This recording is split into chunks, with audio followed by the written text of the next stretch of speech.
So good evening, everyone. Let's start with the uh, today's class. Yeah. So we have been talking about last class. I have left here. Okay. Last class I left here. So this is climatology class 4, and in this topic we will talk about first humidity. ठीक है, जिसको हिंदी में बोलते हैं आर्द्रता. ठीक है, हिंदी वालों के लिए तो we will talk about humidity. अब चाहे उसे ह्यूमिडिटी बोलो चाहे आर्द्रता बोलो, वो है क्या. तो आपको पता है कि वाटर जो है लिक्विड, वेपर और आइस तीनों फॉर्म में एटमॉस्फेयर में भी एग्जिस्ट करता है. It exist in all the three forms in the atmosphere. तो जो आपका वेपर फॉर्म में जो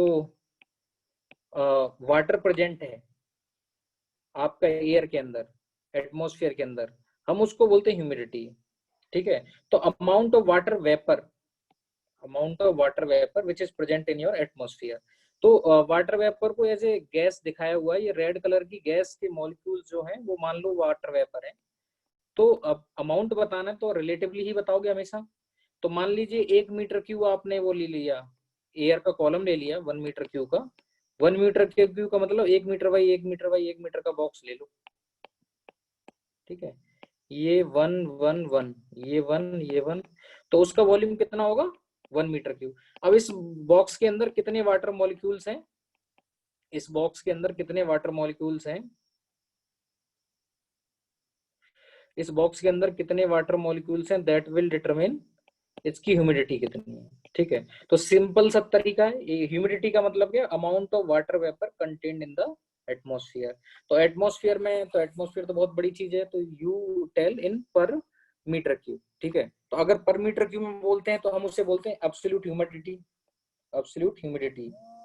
तो इज देयर एनी प्रॉब्लम?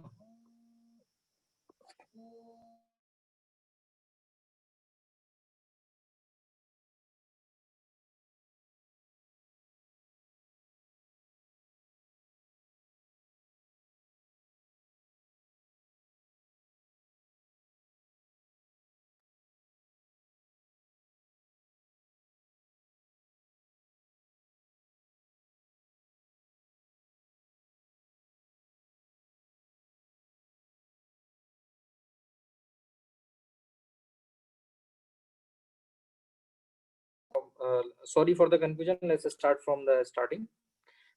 जब स्क्रीन शेयर नहीं हुआ था. Let's start. ओके, तो जब ह्यूमिडिटी की बात करते हैं, दिस इज योर क्लास 4 और climatology. And when we talk about humidity, इस चैप्टर में हम ह्यूमिडिटी की बात कर रहे हैं. ह्यूमिडिटी का मतलब है कि आपका जो वाटर है, वेपर, लिक्विड और सॉलिड आइस के फॉर्म में, तीनों के फॉर्म में आपके एटमॉस्फेयर में एग्जिस्ट करता है. जब हम क्लाउड्स की बात करेंगे तो क्लाउड्स में वाटर तीनों फॉर्म में होगा. तो क्लाउड्स के अंदर वेपर भी होंगे, लिक्विड भी होगा, आइस भी होगा. सो तो एयर के अंदर जो वाटर वेपर प्रेजेंट है, हम उसको बोलते हैं ह्यूमिडिटी. आप सबने ह्यूमिडिटी एक्सपीरियंस की है. बारिश होने के बाद थोड़ी सी गर्मी होती है and you start feeling uneasy, क्योंकि एटमॉस्फेयर बहुत ह्यूमिड हो गया है. तो आपने देखा होगा घर में अभी कोई गेस्ट आता है या फिर आप खुद ही मन किया, एक गिलास के अंदर आपने कोल्ड ड्रिंक डाल लिया.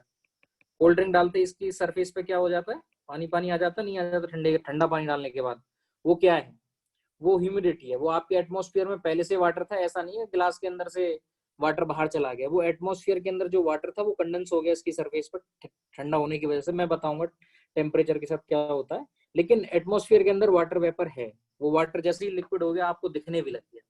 हाँ, तो एटमॉस्फेयर के अंदर जैसे सर्दी बहुत ज्यादा होती तो बाहर का टेम्परेचर कम होता है, तो सर्दियों में जैसे मुंह से हवा निकालते हो तो आप देखते हो आपको फॉगी कंडीशन में क्लियरली दिखाई देता है वाटर वेपर, क्योंकि वो कंडेंस हो गया है. तो वो लिक्विड ड्रॉपलेट्स के फॉर्म में है वहां पे, तो दैट विल बी सीन. तो वाटर वेपर है. ठीक है, तो वाटर वेपर कितना है किसी समय एयर में, वो उसकी ह्यूमिडिटी है. तो ह्यूमिडिटी एब्सोल्यूट टर्म्स में मेजर करनी हो तो mass of water in grams upon volume of the air. वो आपका, अभी तो शायद सब सही चल रहा होगा. ठीक है, वीडियो नहीं शो हो रहा, आई होप, ना ही वॉइस आ रही है। Is it fine with everyone?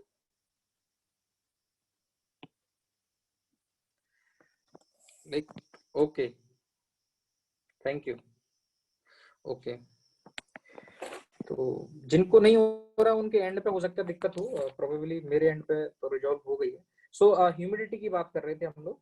तो ह्यूमिडिटी क्या है? आपका अमाउंट ऑफ वाटर वेपर जो कि आपके, मान लीजिए ये आपका, अब अमाउंट को मेजर करोगे तो किसी एक, तो 1 मीटर बाई 1 मीटर का मान लो ये बॉक्स, इसका 1 डायमेंशन बाई 1 का एक बॉक्स ले लिया, एक आपने गड्ढा बना लिया 1 मीटर चौड़ा, 1 मीटर लंबा और 1 मीटर गहरा।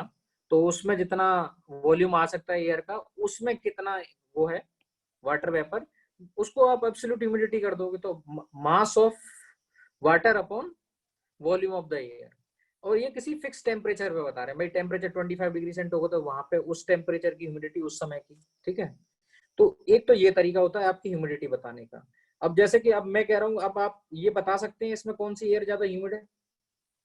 अगर इस फोटो को देखें तो आपको देख के पता नहीं लग रहा है कि इसमें ह्यूमिडिटी कम है और यहाँ पे यहाँ की एयर की ह्यूमिडिटी ज्यादा है, तो इसका मतलब इसमें वाटर वेपर ज्यादा है। वाटर वेपर,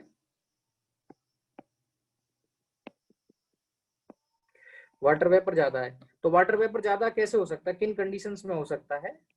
या तो रेनफॉल हो जाए, या फिर कई और कारण हो सकते हैं, उस वजह से आपका मॉइस्चर ज्यादा हो सकता है। लेकिन अगर मॉइस्चर ज्यादा है तो ये मॉइस्चर कैसे ऐड होता है इसके अंदर, एटमॉस्फेयर के अंदर? ये एक प्रोसेस होती है, उसके थ्रू होता है एवापोरेशन, वाष्पीकरण। तो पानी जो है आपका, जो कि लिक्विड फॉर्म में सरफेस पे अवेलेबल है, वो वाष्पीकृत होता है। और दूसरा होता है ट्रांसपिरेशन। आपके पेड़ पौधे जो होते हैं वो उनसे भी ट्रांसपिरेशन होता है।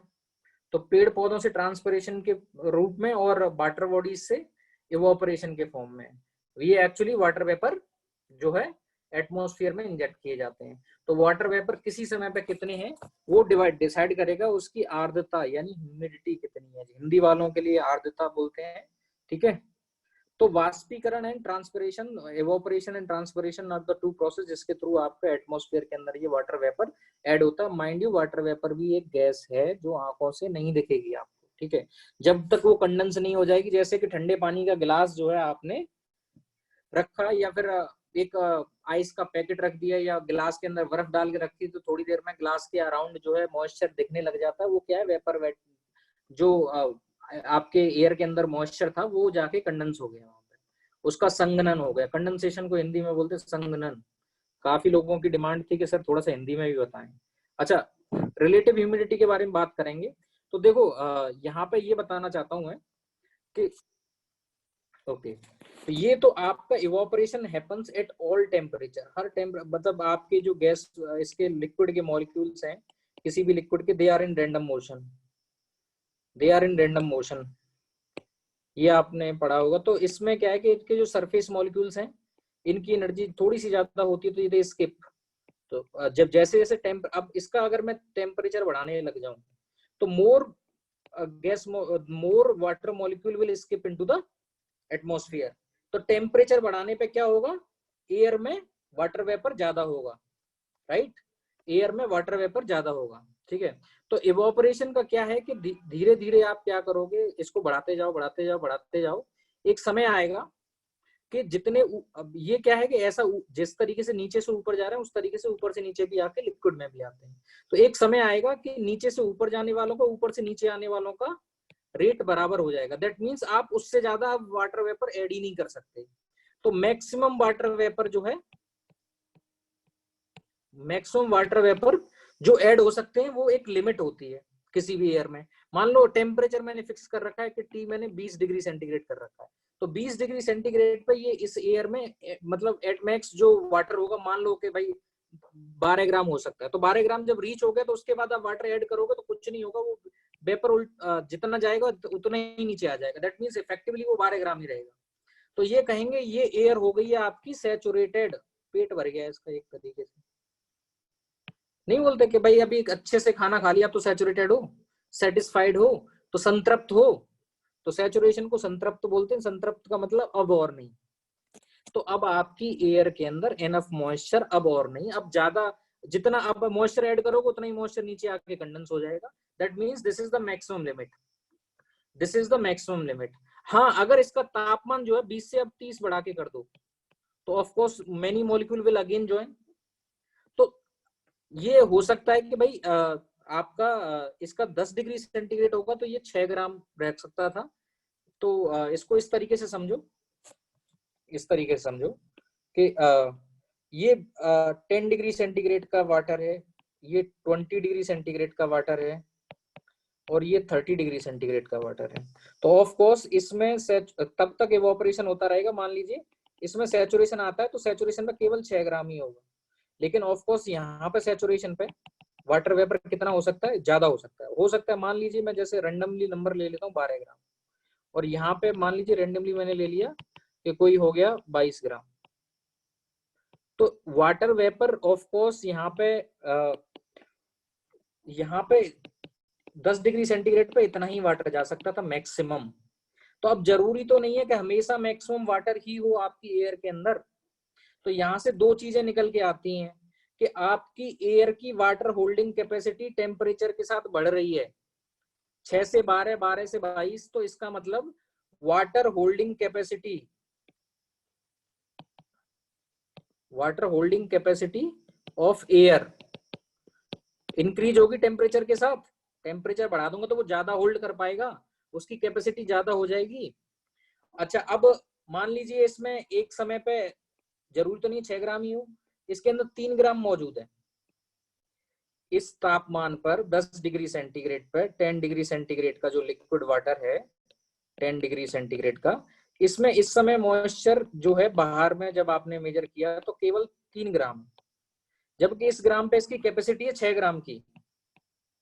तो इसका मतलब 50% ऑफ इट्स कैपेसिटी है, 50% ऑफ इट्स कैपेसिटी है। इसी को बोलते हैं रिलेटिव ह्यूमिडिटी। किसी भी तापमान पे जो एक्चुअल अमाउंट है अपॉन उसकी कैपेसिटी कितनी है। तो ये हमें बताता है आइडिया और कितना मॉइस्चर ऐड हो सकता है। जब ये 6 ग्राम हो जाएगा उसके बाद ऐड होगा ही नहीं।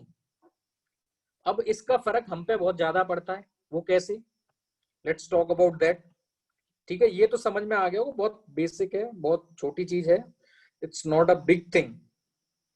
तो आपको इतना, अब रिलेटिव ह्यूमिडिटी इसी का नाम है कि इसकी कैपेसिटी कितनी है और ये कितना कैपेसिटी कितनी है और ये how much is the capacity and how much it is holding.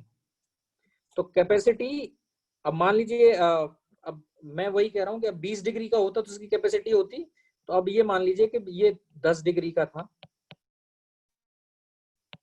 और इसमें एयर में केवल 3 ग्राम था। अब ये 20 डिग्री का मान लेते हैं, 20 डिग्री सेंटीग्रेड का लिक्विड वाटर है, मतलब 20 डिग्री तापमान है एटमॉस्फेयर का उस समय, और यहाँ पे फिर भी 3 ग्राम है, और ये 30 डिग्री हो गया मान लो टेम्परेचर, और फिर भी 3 ग्राम है। किसी समय पे एटमॉस्फेयर के अंदर मॉइस्चर बस 3 ग्राम है मान लेते हैं। तो यहाँ 6 ग्राम इसकी कैपेसिटी थी, 12 ग्राम यहाँ कैपेसिटी थी, मान लेते हैं 24 ग्राम यहाँ कैपेसिटी थी। तो यहाँ रिलेटिव ह्यूमिडिटी कितनी है, तो 3 ग्राम तो इसके अंदर प्रेजेंट है और मैक्सिमम 6 ग्राम रख सकता है। तो इसका मतलब 50% हो गई, 50% हो गई। इसके अंदर केवल अभी 3 ग्राम प्रेजेंट है और लेकिन ये 12 ग्राम रख सकता था, तो इसका मतलब 25% रिलेटिव ह्यूमिडिटी हो गई। और इसके अंदर 3 ग्राम प्रेजेंट है और ये 24 ग्राम रख सकता था, 1/8 का मतलब समझ लो कि 12.5%। तो रिलेटिवली ये एयर के अंदर कैपेसिटी, इसकी जो कैपेसिटी थी उसका आधा भरा हुआ है। ये इसकी कैपेसिटी का 1/4 है इसके अंदर, और इसकी जो कैपेसिटी है होल्ड करने की उसका जस्ट 1/8 पार्ट में ही है। मतलब इसमें पानी, इसमें और वाटर आसानी से ऐड हो सकता है इस टेम्परेचर पे, लेकिन अभी मॉइस्चर इतना ही है। तो आप ये समझ लो जैसे कि अब आपने कूलर चलाया अपने घर में, कूलर से आप पानी की ड्रॉपलेट फेंकते गए और ये आपका कमरा था, तो धीरे धीरे धीरे उसके अंदर, तो ये क्या होगा कि ये वाटर ड्रॉपलेट्स आई और वाटर ड्रॉपलेट्स क्या होंगी, वेपराइज हो जाएंगी, वेपर बन जाएंगी, तो दिखेंगी नहीं, फिर दिखेंगी नहीं, वेपर बन गई। लेकिन जब ये लिक्विड जो है आपका वेपर में जाता है तो ये हीट कंज्यूम करता है, इसको हीट चाहिए, इसको बोलते हैं लेटेंट हीट या गुप्त ऊष्मा। तो ये लेटेंट हीट फिक्स होती है, ये यहाँ फेज चेंज हो रहा है, ये लिक्विड जो है गैस में कन्वर्ट हो रहा है। उसी तरीके से सॉलिड जब लिक्विड में चेंज होता है तब भी उसे गुप्त ऊष्मा चाहिए होती है, ठीक है। तो लिक्विड जब वेपर में जाता है तो वो लेटेंट हीट कंज्यूम करता है, तो जब रूम के अंदर से हीट कंज्यूम कर ली तो रूम ठंडा होने लगेगा। तो लेकिन रूम के अंदर वेपर तो बढ़ ही रहे हैं, रूम की छत तो बंद है आपकी, दरवाजे भी बंद है, तो ये वेपर तो बढ़ रहे हैं धीरे धीरे। एक समय आएगा कि ये इसके अंदर मान लीजिए वाटर होल्डिंग कैपेसिटी इसकी, गर्मी का समय था तो इसके अंदर पहले कूलर नहीं चलाया था और इसके अंदर 2 ग्राम पानी था, कूलर चला और वाटर होल्डिंग कैपेसिटी मान लीजिए उस समय 12 ग्राम मैक्सिमम होल्ड कर सकता है इस तापमान पे एयर। अब आपने कूलर से स्टार्ट किया तो कूलर से वेपर जाना स्टार्ट हुए, इसके अंदर वाटर की ड्रॉपलेट वो वेपर में गई, तो धीरे धीरे ये 2 ग्राम से 4 ग्राम होगा, 4 ग्राम से 8 ग्राम होगा, 8 ग्राम से 12 ग्राम होगा। लेकिन जब ये 12 ग्राम हो गया उसके बाद क्या होगा, अब इसके अंदर जो पानी की ड्रॉपलेट होंगी वो पानी की ड्रॉपलेट में पड़ी रहेंगी, लेकिन वो वेपर में नहीं कन्वर्ट होंगी, तो आपकी शरीर चिपचिपा फील होने लगेगा आपको, क्योंकि वो ड्रॉपलेट डायरेक्टली आपकी बॉडी पे आके लग रही है, they are hanging in there. और दूसरा क्या होगा, आपकी बॉडी से जो इवेपोरेशन होता है, आपकी स्किन पे अगर कोई पसीना आता है वो इवेपोरेट होता है, तो वो भी वहां पे स्किन से हीट लेके जाता है, और वो हीट अगर अब रिमूव नहीं होगी तो you will feel very uncomfortable. तो ये आपके उसका अगर ये कॉन्सेप्ट हो गया आपकी ह्यूमिडिटी का और रिलेटिव ह्यूमिडिटी का, ठीक है।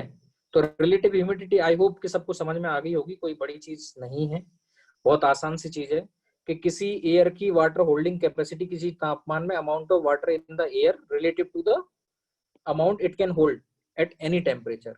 मान लो 10 डिग्री सेंटीग्रेड पे ये जो है इतना ही ताप वाटर होल्ड कर सकता था, तो इस समय ये एयर कही जाएगी कंप्लीटली सैचुरेटेड, कंप्लीटली सैचुरेटेड, ठीक है। तो ये 100% रिलेटिव ह्यूमिडिटी होगी, दैट मीन कंप्लीटली सैचुरेटेड। अब इसका तापमान 20 डिग्री है लेकिन इसके अंदर इतना ही है पानी, तो इसकी रिलेटिव ह्यूमिडिटी क्या होगी, मान लीजिए 52% है तो इस समय 52% होगी, मान लीजिए 50% है। अगर तापमान ज्यादा होता लेकिन वाटर का अमाउंट उतना ही है, मान लो यहाँ पे 10 ग्राम था, ये भी 10 ग्राम है, ये भी 10 ग्राम है, तो रिलेटिवली तो टेम्परेचर ज्यादा होता तो इसकी कैपेसिटी थी ज्यादा की लेकिन कम है, दैट मीन्स रिलेटिव ह्यूमिडिटी कम है।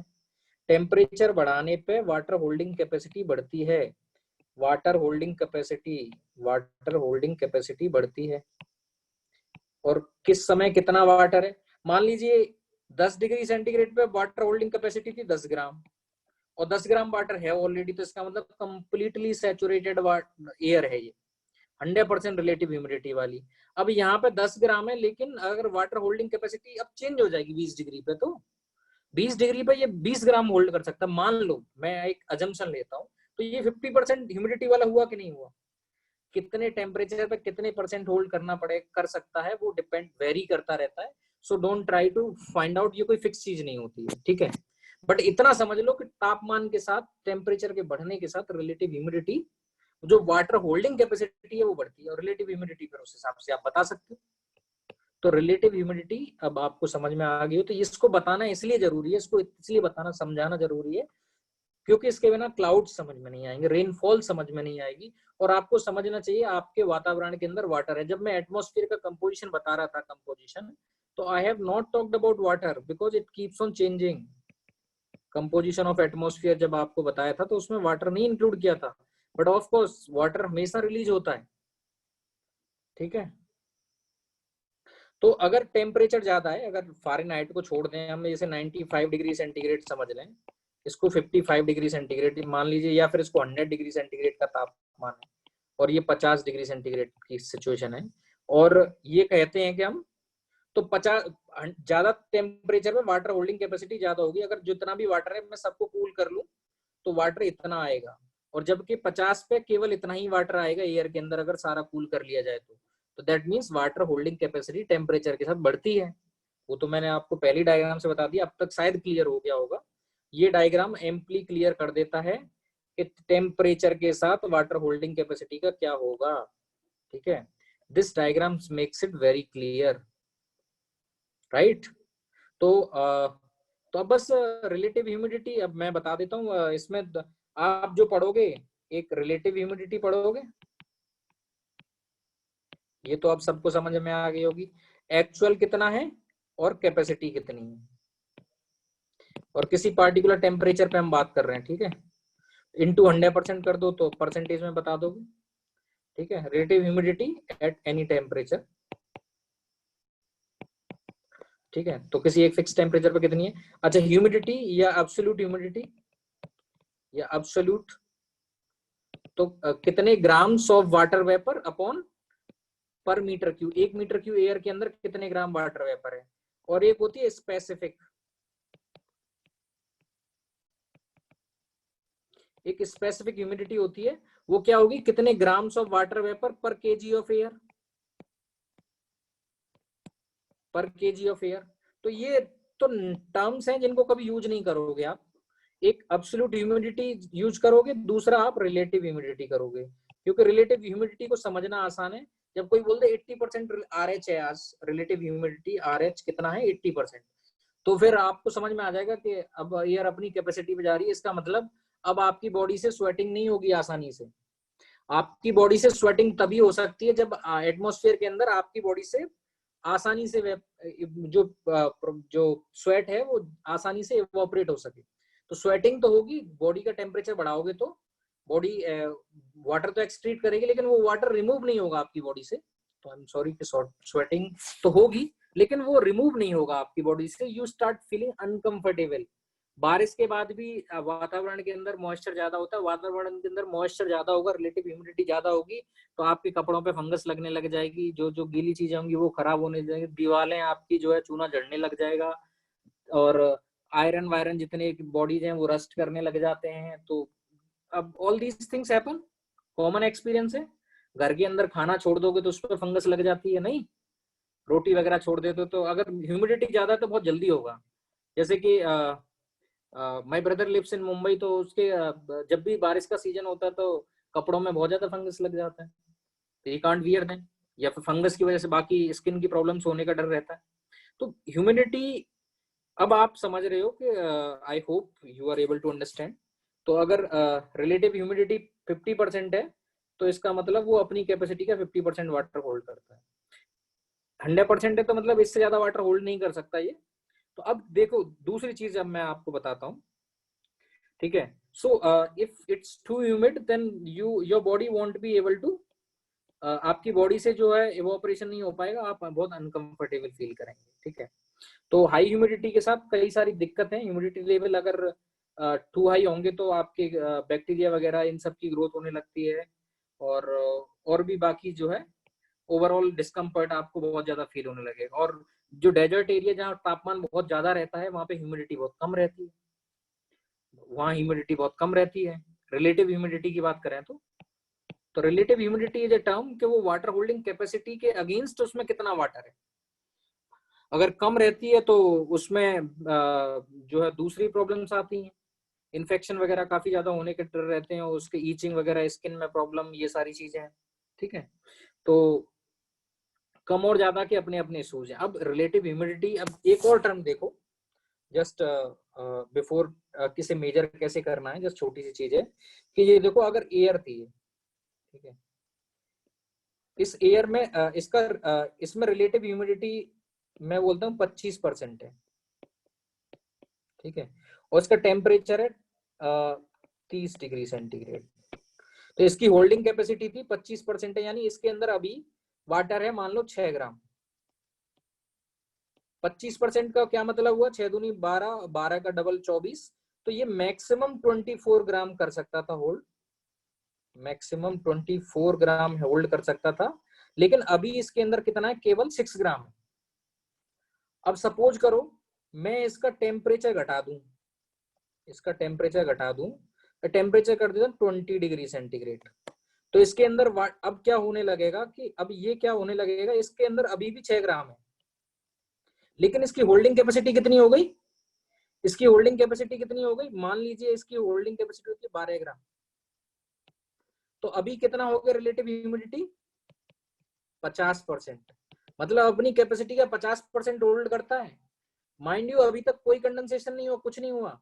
अब इसका टेम्परेचर मैं और घटा के 10 कर देता हूँ, 10 डिग्री सेंटीग्रेड मैं कम करते ला रहा हूँ। अब इसका अभी भी इसके अंदर 6 ग्राम वाटर है, लेकिन इस टेम्परेचर पर ये मैक्सिमम 6 ग्राम ही होल्ड कर सकता था। तो इसकी रिलेटिव ह्यूमिडिटी कितनी हो गई अब? 100%। जब रिलेटिव ह्यूमिडिटी 100% है तो इसको हम क्या बोलते हैं? Fully saturated. तो वो टेम्परेचर, अब मैं 30 से 20, 20 से 10 घटाते घटाते 10 पे आ गया, तो वो टेम्परेचर जिस पर रिलेटिव ह्यूमिडिटी क्या हो जाती है? 100%। ये जो वाटर वेपर है आपका, एयर क्या हो गई आपकी? Air becomes completely saturated. तो उस टेम्परेचर को क्या बोलते हैं? Due point. शायद हिंदी में हिमांक बोलते होंगे इसको, आई एम नॉट श्योर, आप एक बार देख लेना। बट ड्यू पॉइंट का मतलब समझ गए आप। तो due point is the temperature at which your air becomes completely saturated. अब इससे नीचे टेम्परेचर करोगे तो क्या होगा? इससे नीचे तापमान करोगे, अब 10 से मैं जैसे ही 9 पे आऊंगा या 9.9 पे आऊंगा, तो अब इसकी तो कैपेसिटी 6 ग्राम थी। टेम्परेचर कम करोगे तो अब भाई, अब 9 डिग्री सेंटीग्रेड पे इसकी कैपेसिटी हो सकती है केवल 5.8 ग्राम की। अब सपोज करो कि मैं टेम्परेचर कर देता हूँ 5 डिग्री सेंटीग्रेड या 8 डिग्री सेंटीग्रेड कर देता हूँ। 8 डिग्री सेंटीग्रेड पे इसकी कैपेसिटी है मात्र 4 ग्राम की, लेकिन इसके अंदर 6 ग्राम था। तो अब क्या होगा कि 4 ग्राम इसके अंदर बच जाएगा और 2 ग्राम लिक्विड में आ जाएगा। तो इसके बोल देंगे कंडेंसेशन हो गया। तो ड्यू पॉइंट वो टेम्परेचर है जिस पे कंडेंसेशन स्टार्ट होता है। Due point is the temperature at which condensation start. संघनन, इसको हिंदी में बोलते हैं संघनन, मतलब वेपर से दोबारा पानी का लिक्विड में आ जाना, और वो वेपर से पानी का दोबारा लिक्विड में आ जाना स्टार्ट होगा आपके ड्यू पॉइंट पे ही। ड्यू पॉइंट एक टेम्परेचर है, ड्यू पॉइंट एक टेम्परेचर है, और ये डिपेंड करेगा आपकी वाटर वेपर कितनी है उस समय एयर के अंदर। तो ये फिक्स टेम्परेचर नहीं हो सकता। अब सपोज करो सर्दी का टाइम है और आपका टेम्परेचर जो है ड्यू पॉइंट से नीचे गिर जाएगा, तो क्या होगा? वाटर कंडेंस होने लगेगा, और एयर के अंदर ग्राउंड लेवल पे अगर ऐसा हो जाता है और एयर के अंदर बहुत सारे मतलब डस्ट पार्टिकल्स वगैरह होते हैं, उन पे कंडेंस हो जाएगा पानी, और पानी की ड्रॉपलेट्स आपके जो जो पानी जो कंडेंस हुआ है, वेपर जो कंडेंस हुआ है, वो छोटी छोटी ड्रॉपलेट्स के फॉर्म में ये भर देगा आपकी एयर को। तो आपको फॉग दिखाई देने लगेगा, वो आपकी विजिबिलिटी को ऑब्स्ट्रक्ट करेगा। तो ड्यू पॉइंट अब समझ में आ गया होगा। अगर अभी भी नहीं समझ में आता है तो इससे सिंपल तरीका तो कोई है नहीं, यही तरीका है। तो आई hope you understand due point, और नहीं भी आया तो दोबारा कोशिश करना, समझ में आ जाएगा। ठीक है। अच्छा, अब आता है कि भाई रिलेटिव ह्यूमिडिटी को मेजर कैसे करें। तो रिलेटिव ह्यूमिडिटी को मेजर करने के लिए जो पैरामीटर यूज होते हैं, अच्छा, रिलेटिव ह्यूमिडिटी को मेजर करते हो आप साइक्रोमीटर, मतलब हाइग्रोमीटर यूज होता है, HYGRO, हाइग्रोमीटर। ठीक है, हाइग्रोमीटर आप यूज करते हो, और साइक्रोमीटर PSYCHRO, साइक्रोमीटर जो है is a type of hygrometer ही होता है। उसके अंदर क्या है, आपने ये दिख रहा है सबको, इससे अपना तापमान आप भी नापते हो, ये वही है, ये आपका टेम्परेचर नापने वाला वो ही है आपका, क्या जैसे थर्मामीटर समझ लो। ठीक है, तो आपने ये टेम्परेचर तो इसको ऐसे ही नाप लिया, मान लीजिए ये 18 आ गया। ठीक है, दूसरा वाला जो आपने जो थर्मामीटर लिया टेम्परेचर नापने के लिए, इस पे एक गीला कपड़ा लगा दिया, वेट क्लोथ। एक क्लोथ लिया, पानी में भिगाया और यहाँ पे चिपका दिया। अब भाई साहब यहाँ से क्या होगा, भाई इस पे जो टेम्परेचर की रीडिंग आएगी वो इस समय की रीडिंग बताएगा। तो आपने नोट कर ली इसका। अब क्या होगा, धीरे धीरे यहाँ से वाटर जो है, अगर वाटर क्या करेगा, यहाँ से इवोपरेट करेगा तो क्या करेगा, यहाँ से हीट लेगा, इवोपरेट करेगा तो हीट लेगा, तो इसका मतलब ये ठंडा होगा। तो इसका टेम्परेचर जो है एक चेंज होता रहेगा। कहने का मतलब वाटर इवोपरेट करता जाएगा। तो वो कब तक इवोपरेट करेगा, जब तक वो है तब तक वो उसका इवोपरेशन होगा, तब तक ये रिलेटिव ह्यूमिडिटी 100 ना हो जाए यहाँ पे। तो इसका इवोपरेशन होने के बाद इसका एक जगह टेम्परेचर स्टेबलाइज होगा, वो टेम्परेचर आप नाम, इसे बोलते हैं वेट वाल्व। तो एक्चुअली सॉरी, जरूरी नहीं है कि रिलेटिव ह्यूमिडिटी 100% ही हो, वो तो डिपेंड करेगा वाटर अब इतना इवोपरेट करवा पा रहे हो कि नहीं करवा पा रहे हो। यहाँ से कितना वाटर जो है हवा में गया ये पता चल जाएगा। तो इस टेम्परेचर पे कितना हवा में गया है, अगर एक नॉर्मल सेटअप में वैक्यूम में मैं ये लूं तो ये पता चल जाएगा कितना वाटर गया वहां पे, तो वाटर का अमाउंट पता चल गया आपको। तो बस, तो वेट वल्व और ड्राई वल्व आपको ना तो एक्सपेरिमेंट करना है एक्चुअली, जो इंजीनियरिंग वगैरह में गए होंगे और उन्होंने साइंस वगैरह ली होगी तो ये तो बहुत कॉमन सा एक्सपेरिमेंट होता है। एक गीला कपड़ा लगा दिया, वहां से टेम्परेचर ले लिया, वेट वल्व टेम्परेचर बोल दिया, यहाँ पे नॉर्मली ड्राई वल्व टेम्परेचर बोल दिया, दोनों का डिफरेंस निकाल लिया। अब आपको उस समय की उसका ड्यू पॉइंट भी पता है, इस समय भाई इस एयर का ड्यू पॉइंट कितना है इस टेम्परेचर पे, और फिर एक चार्ट होता है ह्यूमिडिटी टेम्परेचर एंड इनका, उससे आप इसकी रिलेटिव ह्यूमिडिटी बताते हैं। तो आपको बस dry valve wait valve temperature वगैरह मेजर करते हैं ना, तो आपको इंस्ट्रूमेंट जानना है, ना आपको वैज्ञानिक बनना है, ना आपको एक्सपेरिमेंट करने हैं।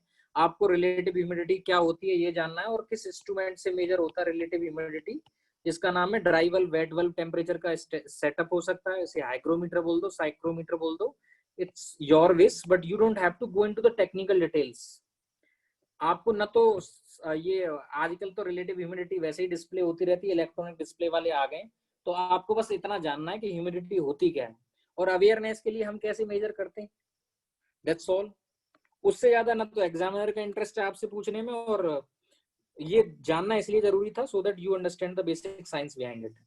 ओके, अच्छा, अब आपने देखा था कि भाई अभी 21 जून आके गई है, 21 जून, और 21 जून को सन जो है समर सोल्स्टिस पे होता है, समर मतलब 23.5 डिग्री नॉर्थ लैटिट्यूड पे, ठीक है।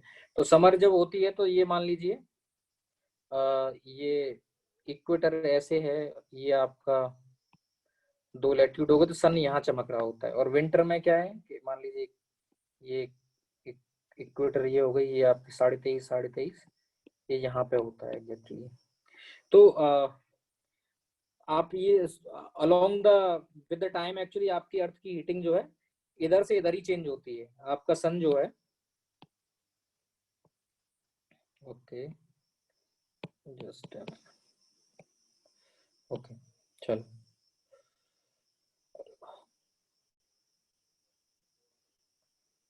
तो यू अंडरस्टैंड दैट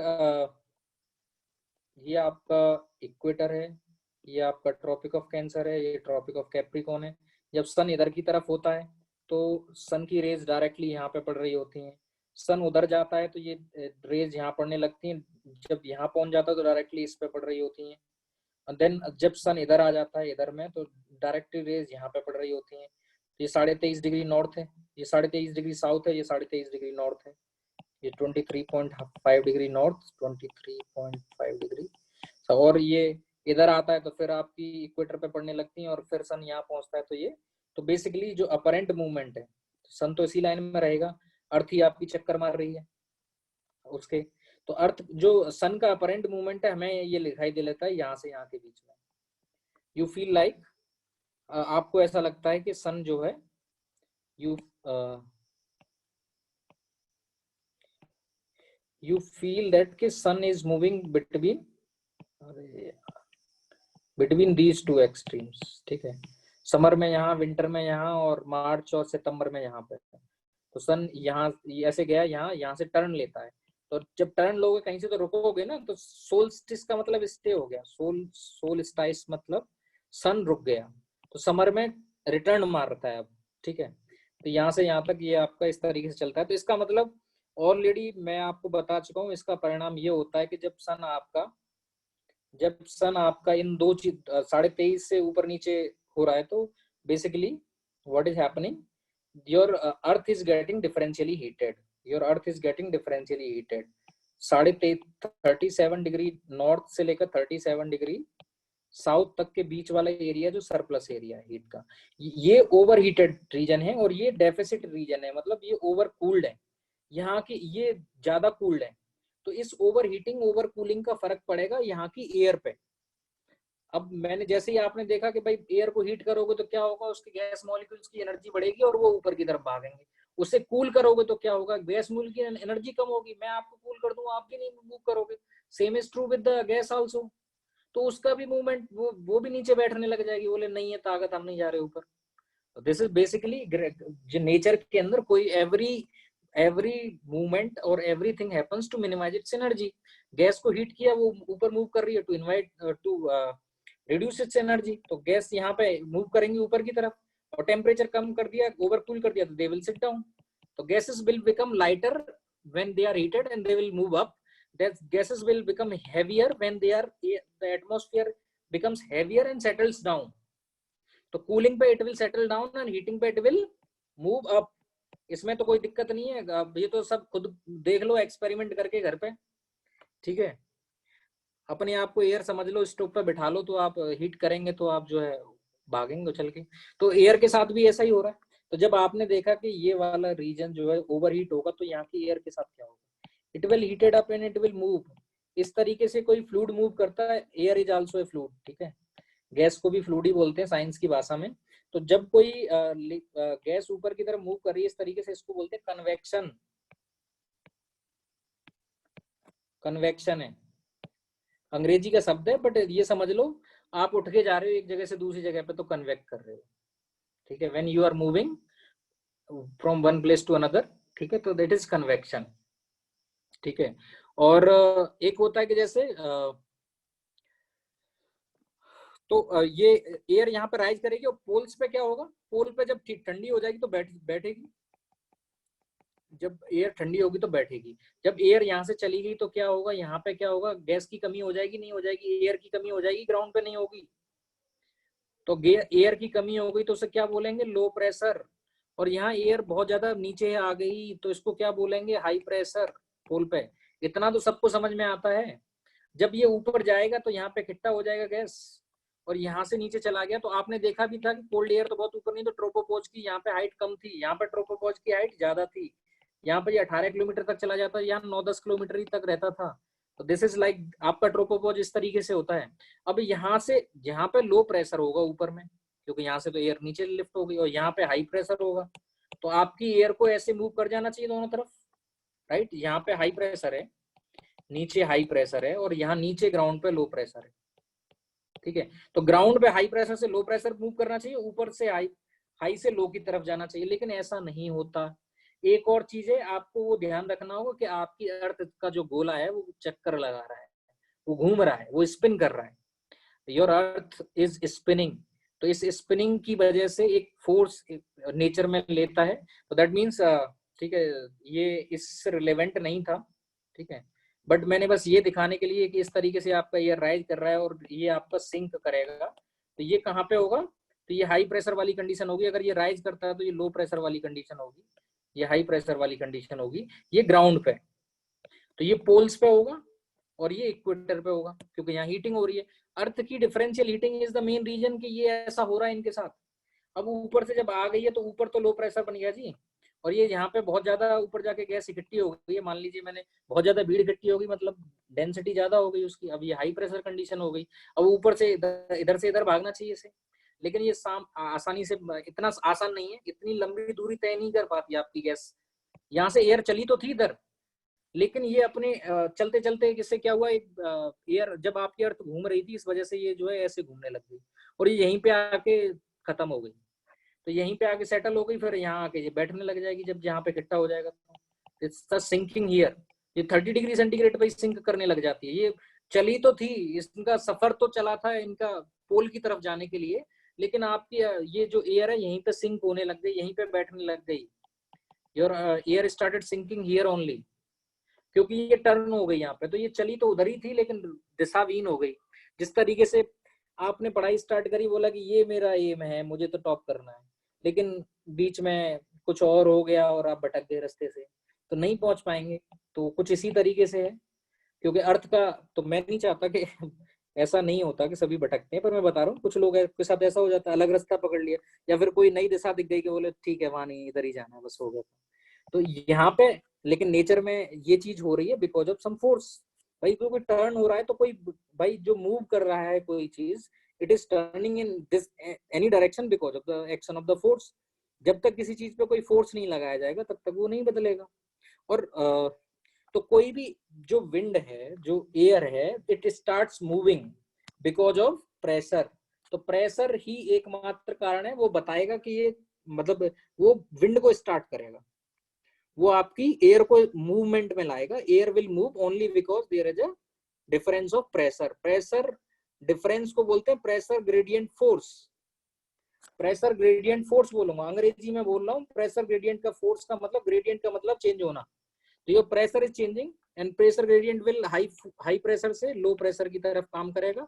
तो एक तरीके से प्रेशर ग्रेडियंट फोर्स इसको धक्का मारेगा, जाओ भाई लो प्रेशर की तरफ, हमारी तरफ थोड़ा सा जो दया करो and you move because high pressure it will push. So high pressure से लो प्रेशर की तरफ जो है एयर मूव करना स्टार्ट करेगी। But when air starts moving towards the pole it is start turning because of a force called Coriolis force। तो कहानी को छोड़ते हुए let's come back to the topic and talk about Coriolis force। तो ये air आपकी जानी तो चाहिए थी लेकिन वहां पहुंच नहीं पाई और ये 30 डिग्री सेंटीग्रेड पे जाके रह गई और यहीं पे फिर जो है इकट्ठी होकर सिंक होने लग गई। और जब एयर नीचे की तरफ आती है और जब एयर ऊपर की तरफ उठती है तो आपको पता ही है नीचे की तरफ आएगी तो उसका क्या होगा, एडियाबैटिक कंप्रेशन। ऊपर जाएगी तो एडियाबैटिक एक्सपेंशन। ये एडियाबैटिक कंप्रेशन। अब एडियाबैटिक कहाँ से शब्द आ गया, ये तो परेशान करने वाला शब्द लग रहा होगा सबको। हाँ भाई हो सकता है। तो एडियाबैटिक का मतलब है हमें, मतलब इन एडियाबैटिक का मतलब बाहर से कोई लेना देना नहीं। तो let's talk about Coriolis force first, then adiabatic cooling and expansion के बारे में बात कर लेंगे क्योंकि एडियाबैटिक कूलिंग एक्सपेंशन के बारे में पहले भी बात कर चुके हैं।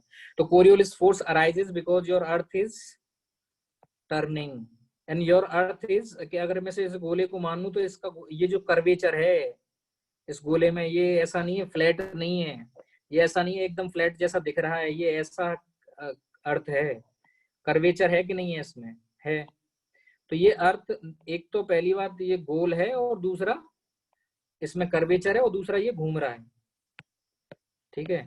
तो ये घूमने का क्या फर्क पड़ता है कि ये सेम गति से नहीं घूम रहा। तो इसमें एक्चुअली नदर्न हेमिस्फीयर में कोई भी गैस अपने नॉर्थ, कोई भी विंड जो भी होगी, कोई भी ट्रेवल करने वाली हवा में, चाहे वो कोई भी चीज हो, वो हमेशा आपको अपने नॉर्थ में ट्रेवल करती हुई दिखाई देगी और सदर्न में जाती हुई कोई भी साउथ में ट्रेवल करती है। तो कोरियोलिस इफेक्ट ये बोला जाता है कि ये इफेक्ट है।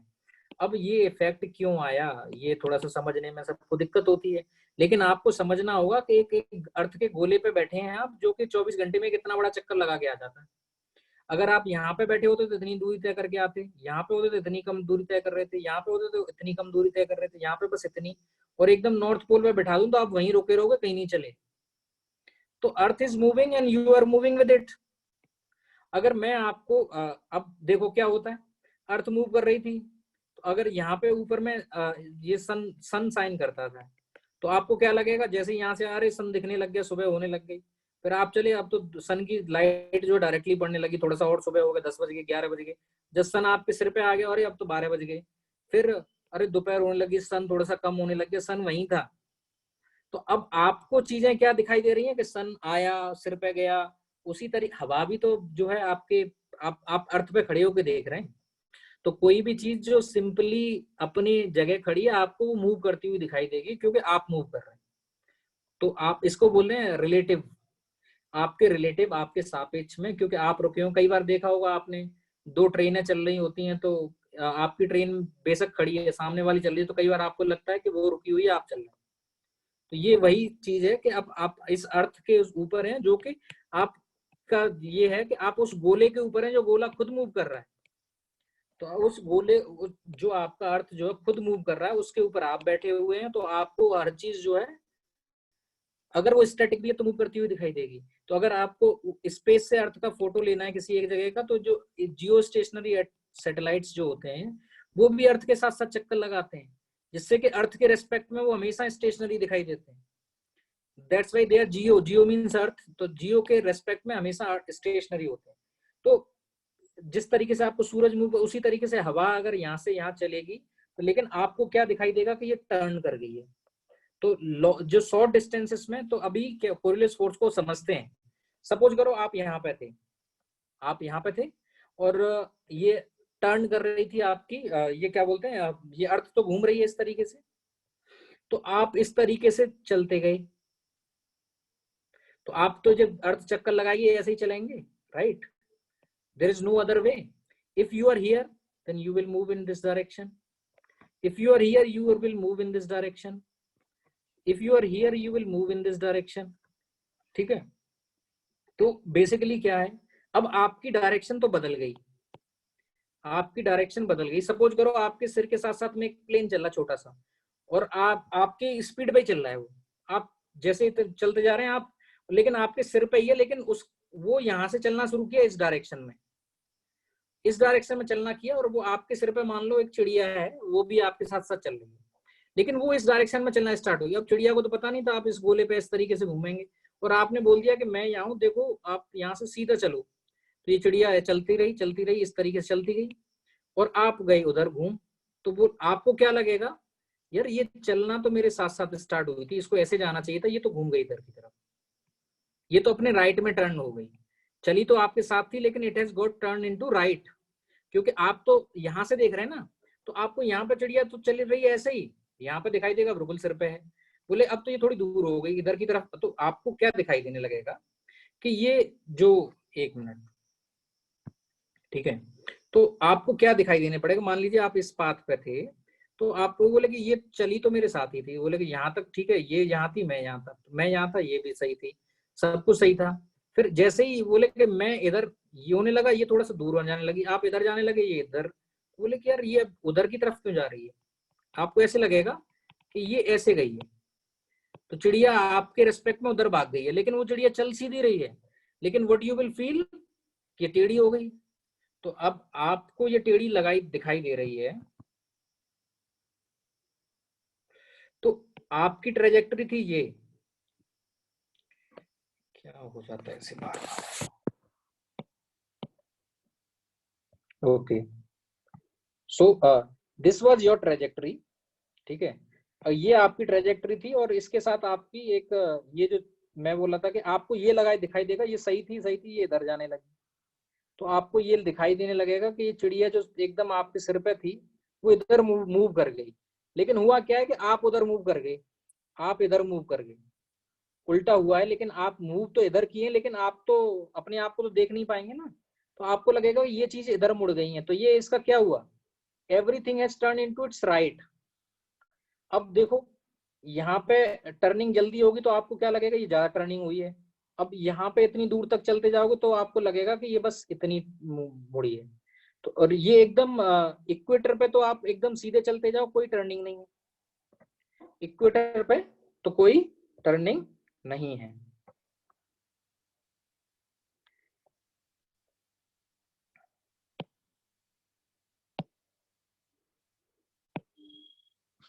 Maybe because of slow net it happens sometimes.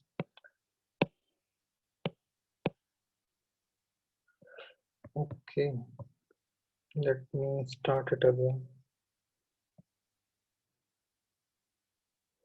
Okay, so आप देख सकते हैं इसमें कि because आप इस तरीके से यहाँ पे टर्न हुए, because you turn in this direction, you turn in this direction, ये आपको लगेगा कि ये ज्यादा टर्न हुई है, और यहाँ पे आपको काफी देर तक लगेगा तो ये बहुत कम टर्न हुई है इतनी देर में, एंड हियर ये टर्निंग और यहाँ रोटेशन, यहाँ पे एकदम इक्वेटर पे, तो ये आपके सिर के साथ साथ उड़ती रहेगी, कोई टर्निंग नहीं होगी।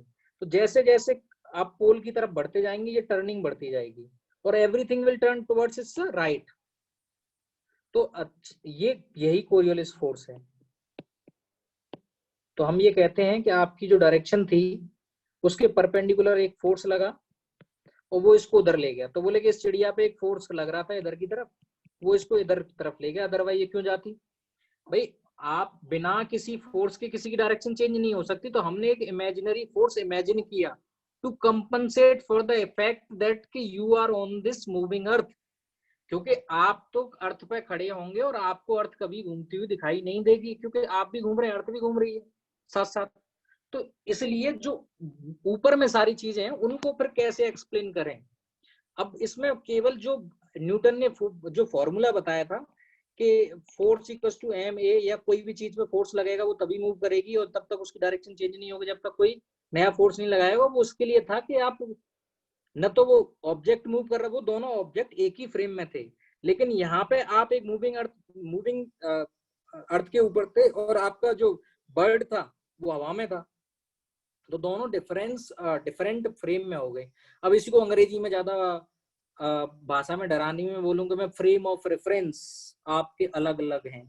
तो वो सब बातें छोड़ो, बस ये समझ लो कि अगर आप अर्थ पे इस तरीके से चक्कर मार रहे हैं, गोला मार रहे हैं, तो आपको तो लगेगा आप तो सीधे चल रहे हैं, और आप चल ही नहीं रहे, आपको तो लगेगा ही नहीं चल रहे हैं। तो आपको ये लगेगा ये चिड़िया जो है हमसे दूर भाग रही है, तो अपनी राइट की तरफ टर्न होगी। तो नदन हेमिस्फीयर में हर चीज अपनी राइट की तरफ टर्न होगी, और जो पोल के पास जाते जाओगे तो टर्निंग ज्यादा बढ़ती जाएगी।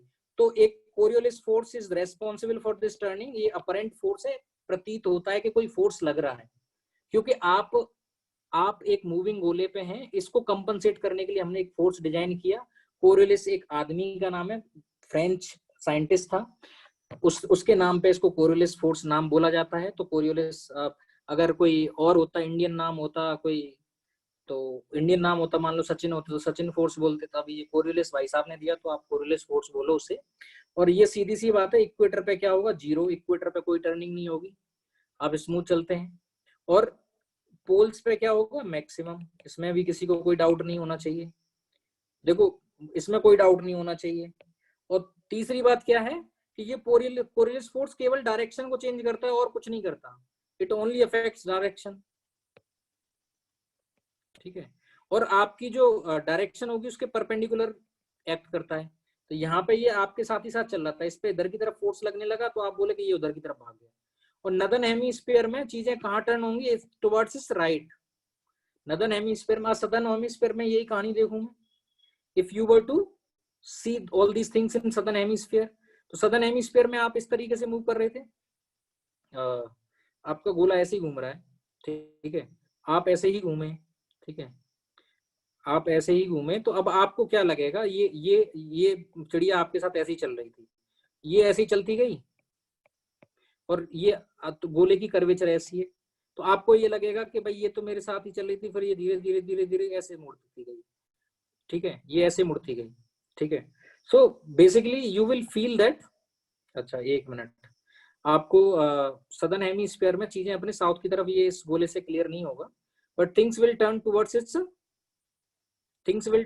इट्स और नॉट राइट बट लेफ्ट, ठीक है। ये गोला यहाँ से आगे से दिखाता हूँ मैं आपको, ठीक है, ओके। तो बेसिकली अब चलो सेम थिंग है, सो आप कंफ्यूज हो जाओगे, थोड़ा सा ज्यादा बताएंगे तो ये समझ लो कि सदर्न हेमिस्फीयर के अंदर चीजें अपनी लेफ्ट की तरफ टर्न होंगी, सदर्न हेमिस्फीयर में लेफ्ट की तरफ टर्न होंगी, जस्ट अपोजिट है, आप अपोजिटली लोकेटेड है, आप यहाँ से देख रहे हैं बस चीजों को, और पोल की तरफ बढ़ती जाएंगी, और नदर्न हेमिस्फीयर में टुवर्ड्स इस राइट टर्न हो जाएंगी, नदर्न हेमिस्फीयर में टुवर्ड्स इस राइट टर्न हो जाएंगी, ठीक है। तो क्योंकि आपका गोला ये भी ऐसा ही है ना, आप इस तरीके से ही इसको भी तोड़ोगे ना, और चीजें ऐसे मूव करेंगी। अब चीजें मतलब जो आप तो ऐसे मूव कर रहे हैं, और जो चिड़िया होगी आपके सिर पे वो ऐसे मूव करती जाएगी, तो आपको लगेगा ये तो इधर मूव कर रही है। अब आप मान लीजिए ये आप ट्रेवल करें तो आपका तो लेफ्ट हुआ ना ये, तो ये आपके लेफ्ट की तरफ मुड़ गई। तो सदर्न हेमिस्फीयर में हर चीज अपने लेफ्ट की तरफ, जो आपकी अर्थ की सरफेस पे नहीं है, जस्ट उससे ऊपर है, वो आपको लगेगा कि वो लेफ्ट की तरफ मुड़ गई है, तो उस पर कोई एक फोर्स काम कर रहा था बस। That force is your Coriolis force to adjust the effect that you are on a moving earth. तो उसको कंपनसेट करने के लिए हमने ये फोर्स डिजाइन किया है, और इसको बोलते हैं कोरियोलिस फोर्स, इसकी वजह से होता है ये। अब दूसरा चीज एक और बता देते हैं कि ये मान लीजिए ये आप थे और ये आपका मित्र बैठे थे यहाँ पे, आपने इनको बॉल फेंकी कि लो भैया, ये रुके हुए कोई बात नहीं, तो बोले कि बॉल आ गई हमें। लेकिन अगर ये इसको घुमाने स्टार्ट कर दें, मैरी को राउंड बोल दो, झूला बोल लो, जो बोलना है, तो थोड़ी आपने बॉल यहाँ से फेंकी, इन भाई साहब को लगा कि बॉल तो इन्होंने मुझे ही दी है, लेकिन थोड़ी देर में ये भाई साहब आ गए यहाँ पे, तो इनको क्या लगेगा भाई कि ये भाई साहब ने बॉल तो मुझे दी थी यार, लेकिन ये बॉल क्या उधर चली गई। तो इनको ये बॉल हमेशा घूमती हुई दिखाई देगी। जब जब आप घूमते हुए उस पे होंगे तो इनको लगेगा कि बॉल तो मेरी तरफ फेंकी गई थी, इन्होंने फेंकी तो इन्हीं को थी, लेकिन जब ये यहाँ पे आ गए तो इनको ये दिखाई देने लगा ये बॉल इधर घूम के चली गई। तो केवल इसी वजह से ये फोर्स क्रिएट हुआ है कि आप एक घूमते हुए गोले पे हैं। तो अब इस एयर को तो पता नहीं था, तो एयर जो है अब आपकी यहाँ से राइज हुई, ठीक है, अब इधर की तरफ चलना स्टार्ट हुई। जैसे ही ये चलना इधर की तरफ चलना स्टार्ट हुई, ऊपर की एयर की बात कर रहा हूँ मैं, अपर एयर की, अगर ये चलना स्टार्ट होगी धीरे धीरे ये क्या होगा, ये राइट की तरफ मुड़ती जाएगी और ये अपने लेफ्ट की तरफ मुड़ती जाएगी। तो एक 30 डिग्री लैटिट्यूड पे जाके एकदम पैरेलल हो जाती है। तो अब जब इसकी डायरेक्शन ही इधर होगी तो उधर कैसे जाए, तो 30 डिग्री लैटिट्यूड पे जाके ऊपर में ये जो है ऊपर में 30 डिग्री लैटिट्यूड पे जाके इकट्ठी होने लग जाएगी, फिर इकट्ठी होने लग जाएगी, धीरे धीरे सिंक होने लगेगी। जब नीचे की तरफ एयर आती है तो वो हीटअप होने लगती है। तो 30 डिग्री लैटिट्यूड्स क्या होंगे आपके, जब एयर हीटअप होने लगेगी नीचे आते आते, तो एयर का टेम्परेचर, वाटर होल्डिंग कैपेसिटी बढ़ जाएगा, नहीं बढ़ जाएगा? वाटर होल्डिंग कैपेसिटी बढ़ जाएगा तो उसमें कंडेंसेशन की कोई कैपेसिटी चांसेस रहेंगे? कंडेंसेशन तभी हो सकता है जब ड्यू पॉइंट को अचीव कर लें, when you achieve the due point. और ड्यू पॉइंट अचीव करने के लिए टेम्परेचर कम होना जरूरी है, ना कि उसकी वाटर होल्डिंग कैपेसिटी कम होना जरूरी है। मतलब वाटर क्लोज, अब आपका रिलेटिव ह्यूमिडिटी अगर 90% है, उससे थोड़ा सा और कूल कर देंगे 100%, उससे और कूल कर देंगे, बारिश हो जाएगी। लेकिन मैं अगर टेम्परेचर बढ़ा दूंगा तो रिलेटिव ह्यूमिडिटी ये कम हो जाएगी, तो रिलेटिव ह्यूमिडिटी उसकी, फिर क्या होगा, टेम्परेचर बढ़ाने पे उसकी कैपेसिटी ज्यादा हो जाएगी होल्ड करने की। तो मतलब 30 डिग्री, इसलिए न तो कोई पानी कंडेंस होगा तो दैट मींस कभी क्लाउड ही नहीं बनेंगे, क्लाउड नहीं बनेंगे। 30 डिग्री लैटिट्यूड्स पे क्या होगा, 30 डिग्री लैटिट्यूड, एक तो एयर सिंक कर रही है तो हाई प्रेशर बन जाएगा ग्राउंड पे, और जब ग्राउंड पे हाई प्रेशर बन जाएगा, और दूसरा क्या होगा, ये क्लाउडलेस होगा, यहाँ पे क्लियर स्काई रहेगा। क्लियर स्काई और हाई प्रेशर कंडीशंस को क्या बोलते हैं, हाई एंटी साइक्लोनिक कंडीशंस बोलते हैं, हाई प्रेशर कंडीशंस बोलते हैं। तो यहाँ पे ना तो कभी बादल दिखाई देंगे, ना आपको वर्षा दिखाई देगी, और सन की लाइट एकदम स्कॉर्चिंग हीट आएगी डायरेक्टली, उसे कोई बादल वगैरह रोक नहीं पाएंगे। दैट मीन्स ये बहुत ही ज्यादा टेम्परेचर हीटेड, इसी कारण आपके सारे के सारे आप देखोगे डेजर्ट्स जो हैं 30 डिग्री लैटिट्यूड के आसपास ही लोकेटेड हैं। और ये जो एयर है आपकी यहीं तक जाएगी, और ये नीचे हाई प्रेशर बन गया तो ये क्या करेगी, यहाँ से चलेगी ये लो प्रेशर जोन की तरफ, और लो प्रेशर जोन पे जाके यहाँ से ऊपर उठती जाएगी। तो ये एक साइकिल बन जाएगी कि यहाँ से इधर चली, फिर ऊपर उठ गई, फिर नीचे आई, फिर ये इसको एक सेल बनते हैं, इसको बोलते हैं हेडली सेल। ठीक है, हेडली सेल। अब चलो देखते हैं कि एयर का साथ हो क्या रहा है, एयर के साथ what is happening with the air, this what is happening with this air. तो ये देखो कि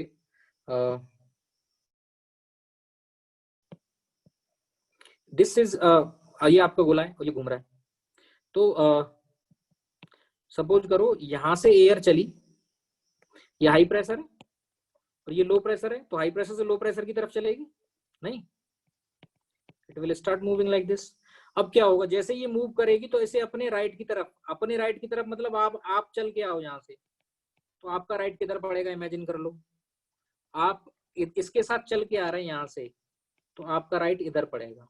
ठीक है, तो इसको राइट की तरफ घुमा दो, तो धीरे, अब एक्चुअली में हो क्या रहा है कि आप यहाँ से किसी ने आपको बॉल फेंकी यहाँ पे, लेकिन तब तक क्या हुआ कि आप चले गए यहाँ तक, और ये भाई साहब चले होंगे यहाँ पे, तो आपको लगेगा यार इन्होंने तो मुझे दी थी डायरेक्टली, लेकिन बॉल कहाँ पहुंच गई, यहाँ, तो बॉल तो यहाँ पहुंच गई, तो अपने राइट में टर्न हो गई। तो क्योंकि आप यहाँ से यहाँ तक मूव करके चले गए तब तक, तो ये सारी चीजें जो एकदम सीधी चल रही थी, for you this is turning into right, this is turning into right.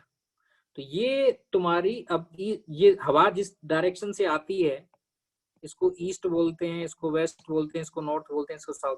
हवा अगर इधर से आ रही है तो इसको बोलेंगे नॉर्थ ईस्ट, अगर इधर से आ रही है तो इसको बोलेंगे साउथ ईस्ट, अगर इधर से आ रही होती तो नॉर्थ वेस्ट, इधर से आ रही होती तो साउथ वेस्ट। आपका मानसून इधर से आता है तो साउथ वेस्ट मानसून नहीं।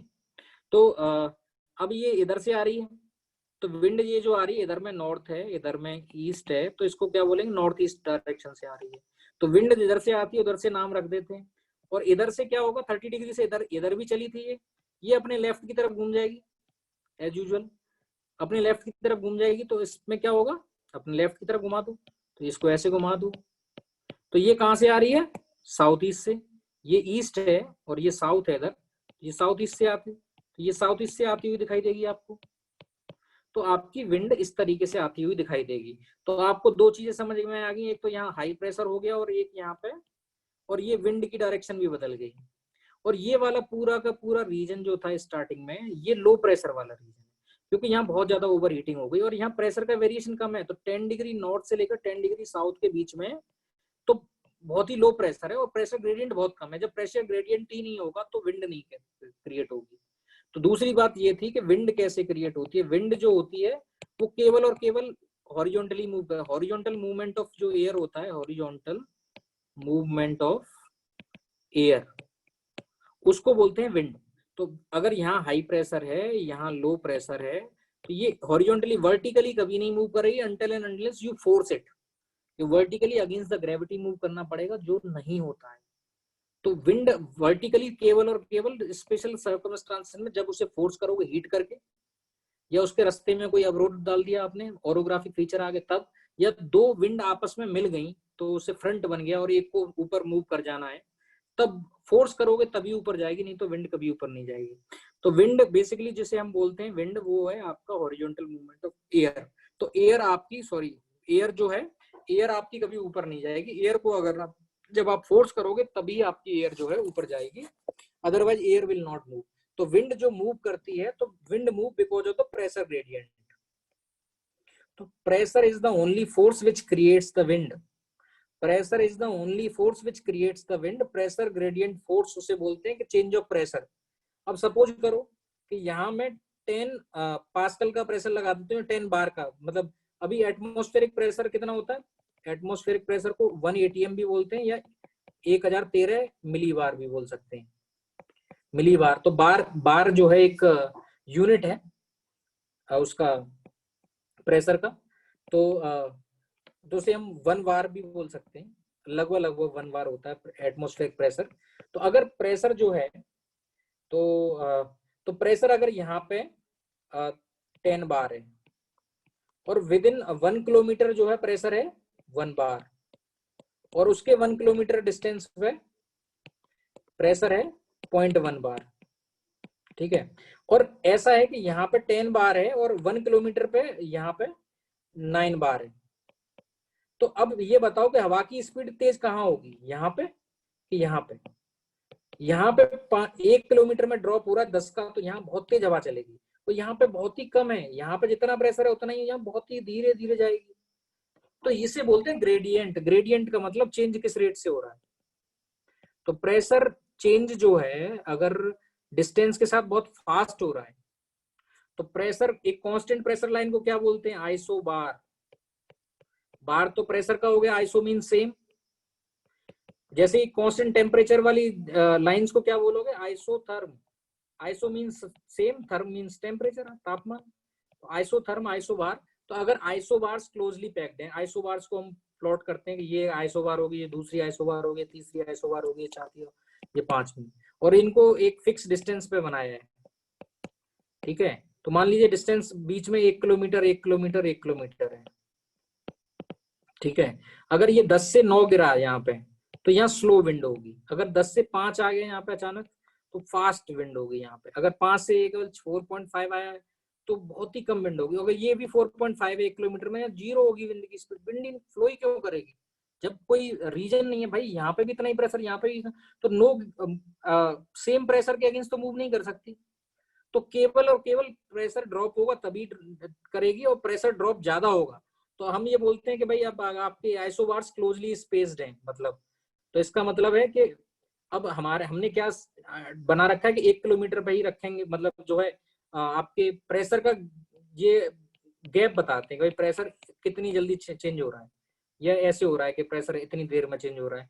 तो क्लोजली स्पेस का मतलब है कि भाई ये 10 था, ये 9 है, ये 8 है, 7 6 5 4 3 2 1 0 मान लो, ठीक है। ये प्रेशर ग्रेडियंट है, इसका मतलब यहाँ प्रेशर इतना है।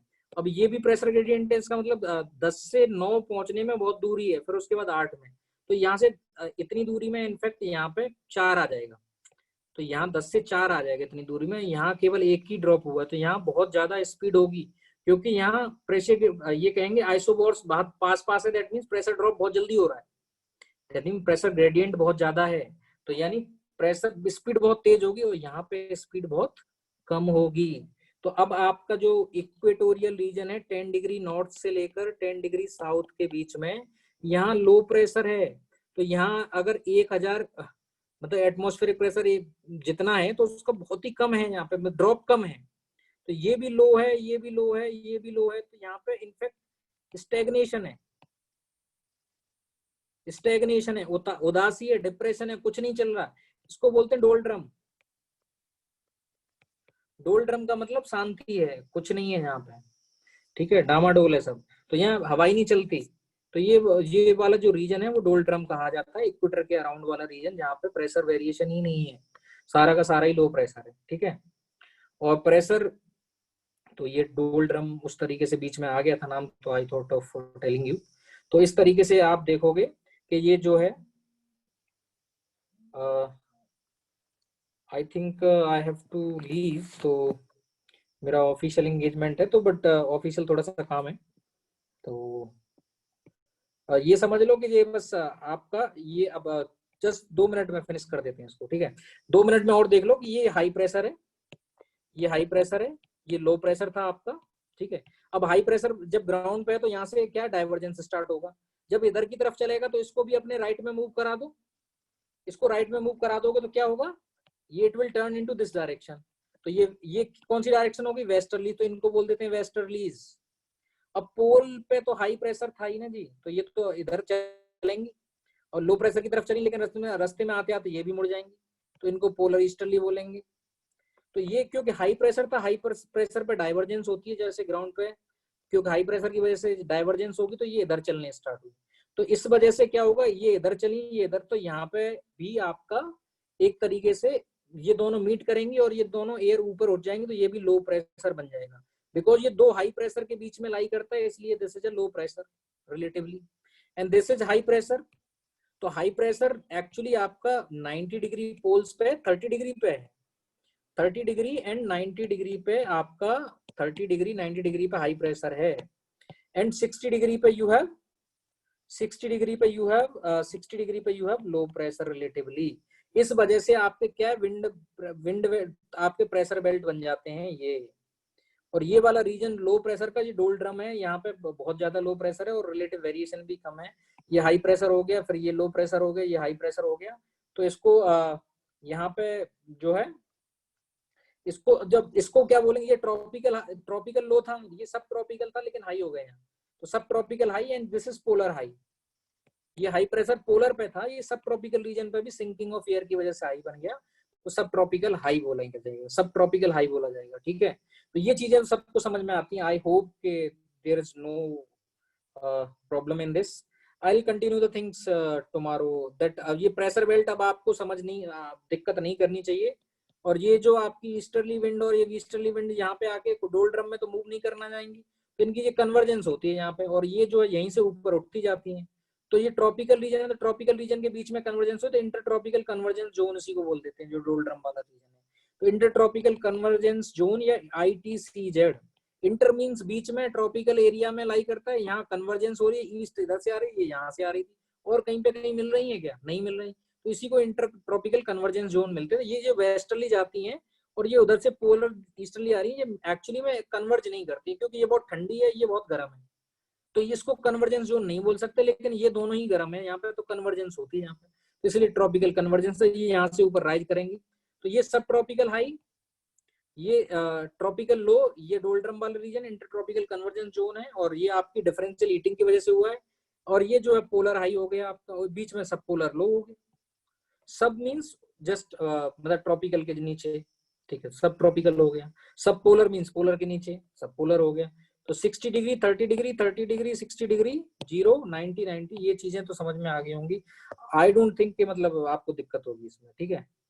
तो ये जो आपके 30 डिग्री वाले हैं, इनको हॉर्स लैटिट्यूड भी बोला जाता है, ठीक है। और बेसिकली इनके नाम क्यों पड़े हैं ऐसे, just a small let me show you one picture, last picture, okay, and after that we will wind up.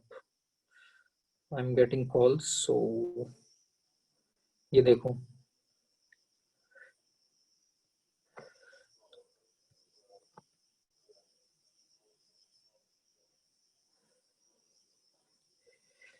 I don't know, pictures तो मैंने इनकॉर्पोरेट करनी थी, कहाँ रह गई? Just a small pic, nothing else.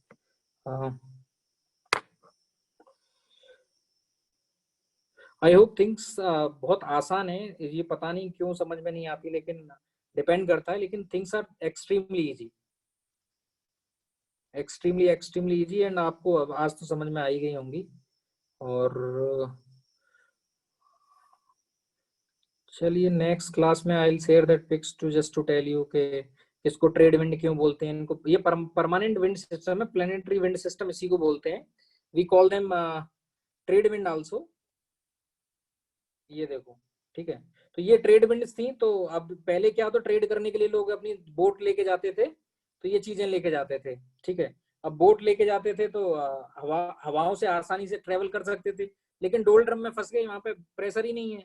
तो ये भाई साहब उदास बैठे हैं, क्योंकि इनके जो इन्होंने जो कपड़ा टांग रखा है उसमें हवा ही नहीं आ रही, तो ये फंस गए बीच में। तो इनको हिस्टोरिकली ट्रेड के लिए यूज किया जाता रहा, इसलिए हमने इनको ट्रेड विंड नाम दे दिया। तो ट्रेड विंड, ये प्लानिटरी विंड यही है, ये प्रेशर बेल्ट आपकी यही है। तो pressure belt, permanent wind system, planetary winds, ये आपको समझ में आ गई होंगी। I hope there is no further clarification required. Tri cellular model I will talk tomorrow, and जो आपके वो हैं the other things we will talk tomorrow then. Thank you so much, I have to leave early now.